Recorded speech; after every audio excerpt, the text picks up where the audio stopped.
That's my favorite drink. If you visit the MTC-operated Atterbury Job Corps Center in Indiana, you'll find many bright students like Stephanie Levell. Yes, exactly. It'll make it so much easier. She's friendly, helpful, You know, if you need help with DNA, you can always ask me. That was one of my trades. Thank you. Yeah, you're welcome. and everyone loves her, including someone very close to her heart. This is really nice, though. This is Stephanie's dear Aunt Veira, who means so much to Stephanie. In fact, she dedicated part of her recent graduation speech to her aunt.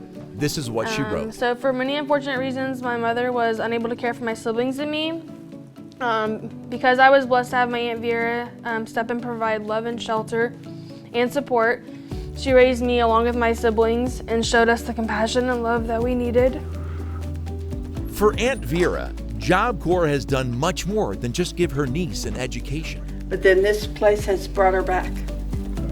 And brought her back to me the way that I remember her. But only better. Stephanie struggled for a while, even with her aunt's loving support. This is my aunt. So I made some really bad choices and I was on the wrong path. And I felt like when I came here, this helped me have that structure.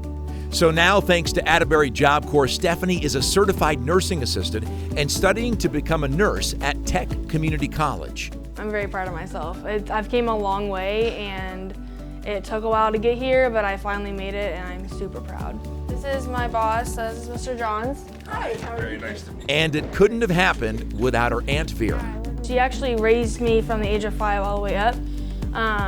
She took me in when she didn't need to take me in. And that selfless love will live with Stephanie forever. It's what keeps her going. I am going to keep moving forward. I'm going to push myself and be successful in life.